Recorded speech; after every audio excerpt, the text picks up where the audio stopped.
Hey guys, Savage Brewski here with a tutorial on glowing quartz-like rocks. Now, these are crystals. You've seen me do those before with my StarCraft Minerals video.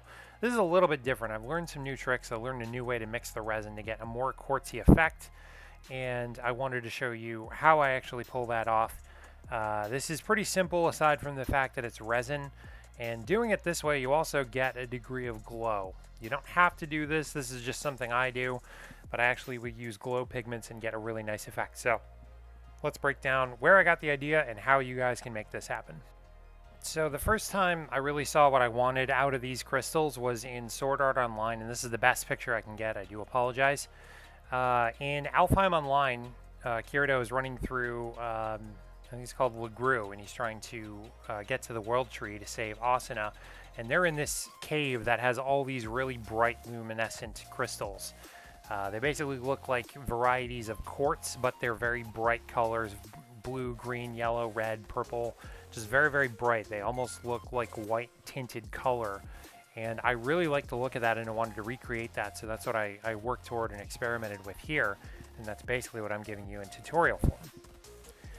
So this is what you'll need. I've already poured a couple of these, so I'm using a crystal I've already done, but nevertheless, I'm going to show you guys how to pour it. This is the one we'll use for the build part of it.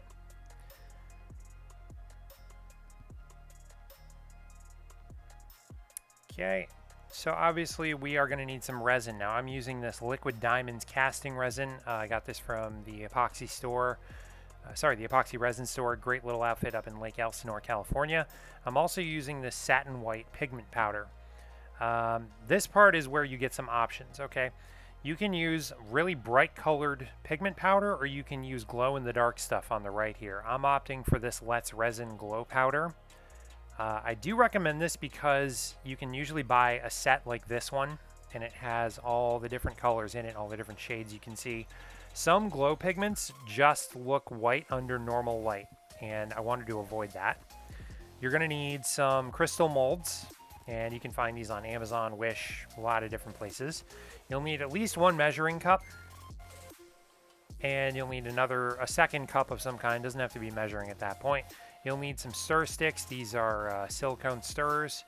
I recommend a little spoon like this for the pigment powder. It just makes it easier to work with. Okay, so the first thing we're going to do is pour out all of our resin. I recommend doing this in batches. I'm just doing this here for 2 molds, and I've got a third one for spillover. This particular resin I'm using, if you're going to use it, is a 2-to-1 mix, 2-to-1 epoxy hardener. And so I'm only doing about 60 milliliters, and that's going to do way over. I had a little bit extra, but that's 40 milliliters of the epoxy and 20 milliliters of the hardener.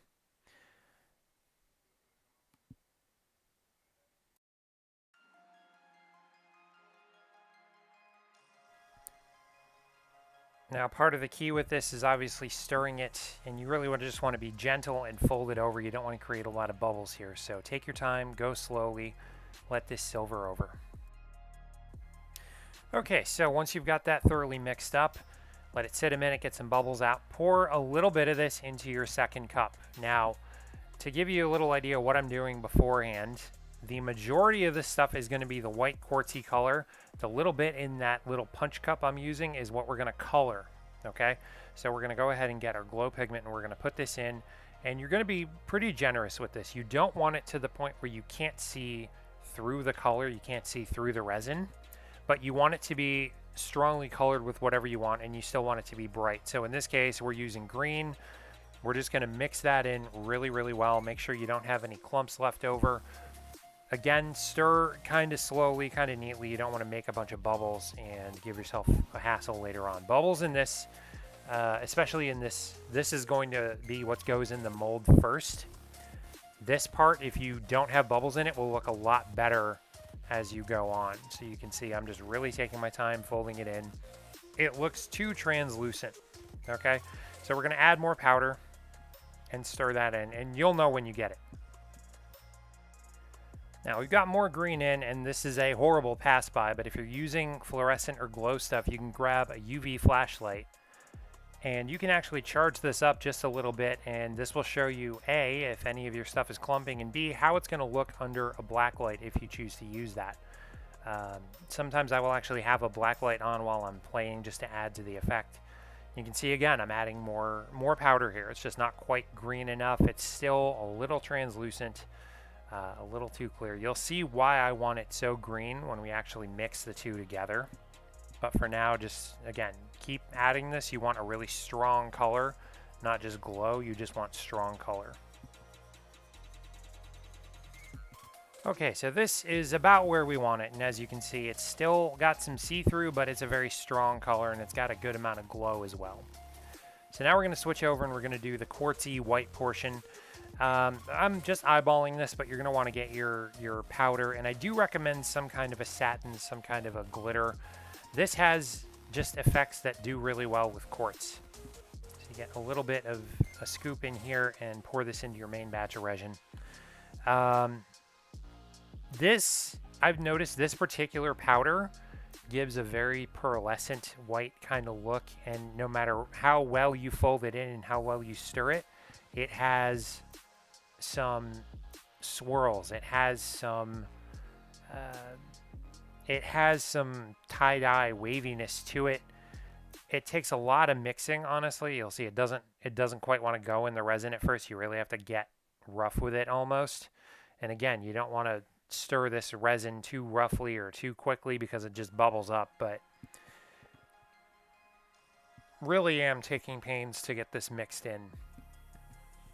And you can kind of see, I'll move this up a little bit closer in a minute, but you can see that it's already creating a real milky kind of color, and there's some sheen to it, there's some swirl to it, and this would almost look like natural quartz. If I just poured this into the mold right now, it would have areas with more pigment, some with less, and you would get that real milky, quartzy look, and that's exactly what we're going for here. That's exactly what we're trying to pull off.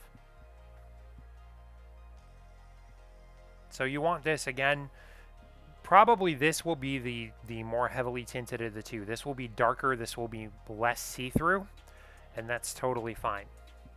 So get this well mixed in. Do not worry about the swirls. They're going to be there, especially if you're using this powder.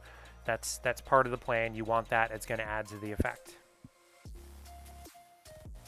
Okay, so once that's good and mixed, you've got your two resins ready to go. Get your molds out. And as I always say, have a spare ready to go. I'm going to do two of these, and I've got that one over with the blue.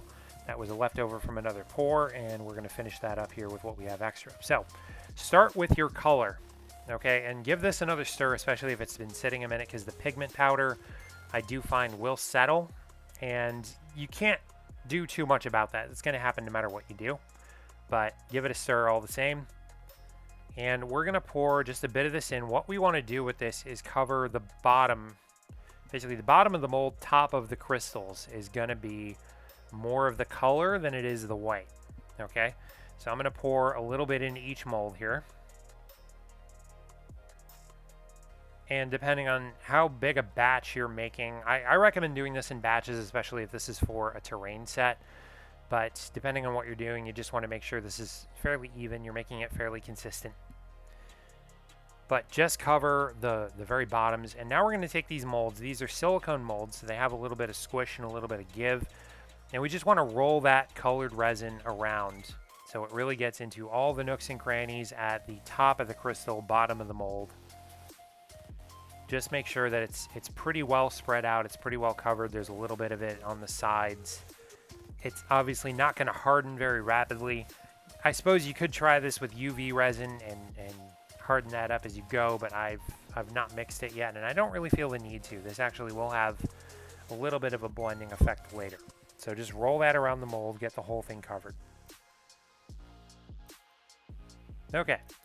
So now that you've got the bottoms covered, and again, the green's going to settle a little bit. Don't worry about that. Okay. You're just going to set those down. If you want, put in a little more. It's not going to hurt to have more of this. It's just going to blend in. Any extra, you can just dump in your spare mold or just let sit, whatever. This isn't the most expensive resin. It's not the cheapest either. I'm going to put links in there. I'm not an affiliate, by the way. I don't represent the epoxy resin store, but They've been great service-wise, product-wise. I really trust them, and they've got really fast shipping. If you're in the US, particularly in the West, good to go.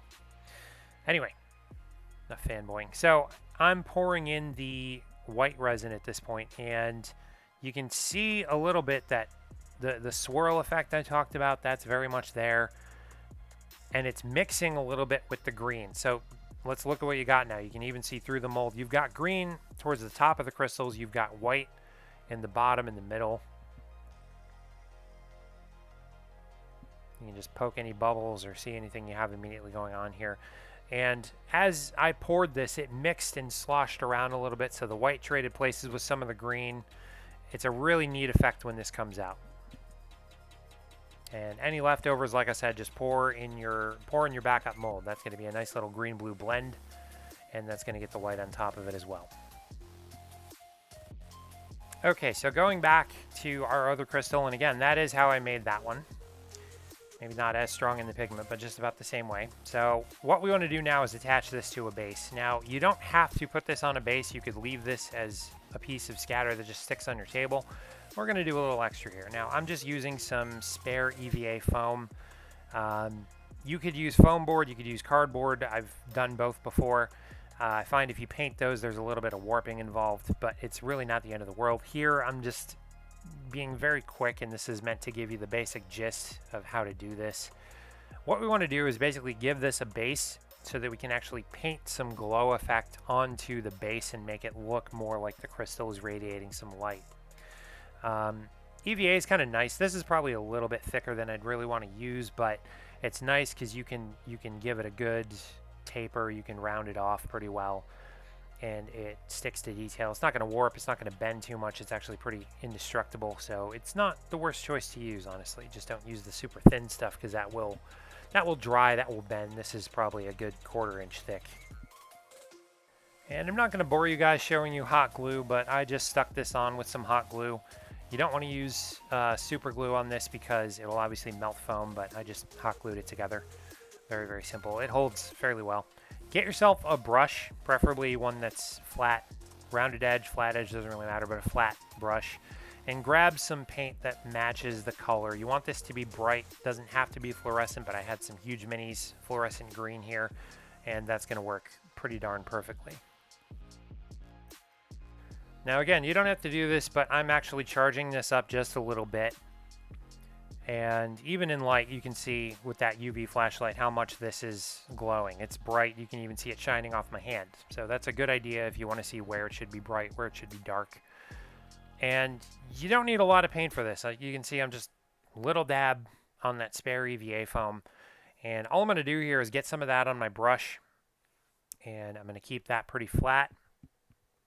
And for starters, I'm really just dry brushing. I'm not really going too heavy on this, but I'm just going and I'm making some streaks moving out from the crystals like it's, again, just prismatically radiating light. Basically want to do two things. One is these little streaks, and the other is you just want to go all around the crystal right at the base. That's obviously where it would be brightest. And I'm not doing a heavy brush. Again, I don't want to paint this too thick. I don't want it to be that bright, but I'm just going around where it meets the foam and giving it a little bit of an outline. And I'm going right on the foam. This, you could be that simple. Obviously, a lot of you guys know how to base stuff. You know how to put sand and texture, or you know, whether it's the acrylic caulking and sand mix, or if you're gluing aggregate and sand and pebbles and stuff on there, you can do all that. That's totally fine. This is just a basic tutorial for whichever way you want to go with it. If it's a lighter material, you're probably going to have more light radiating out. If it's a darker material, maybe you won't. But you see the basic technique here. That's what I really want to do in part, is just the simplicity of how you do this and how you make it look like this has some glow going on. Okay. So here I've finished going around the base and making a circle. Now I'm going to go back to making that radiating sort of pattern. And using the flat edge of the brush is going to be a little more striking. You just want to make lines going outwards. And they're going to be stronger and fatter where the crystal is, and they're going to get skinnier and they're going to recede as it goes away. And it's still very much dry brushing. There's not a lot of paint on the brush. I'm just letting the edge do the work. And just picking out a lot of spots at random to make this a little bit brighter.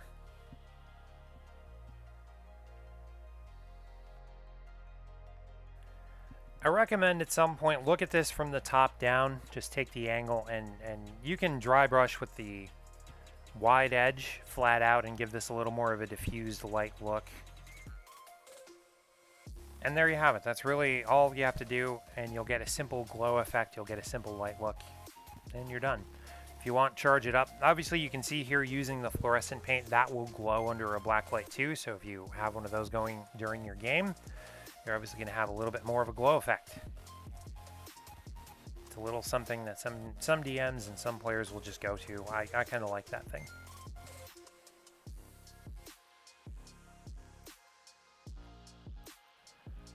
And there you go. There is your glowing crystal tutorial. Now, you can do this with any other color, like I said. Really all you need is the white mix, which I do recommend, a satin pigment powder, and some type of bright coloring. These work well with all the primary colors, blue, yellow, red.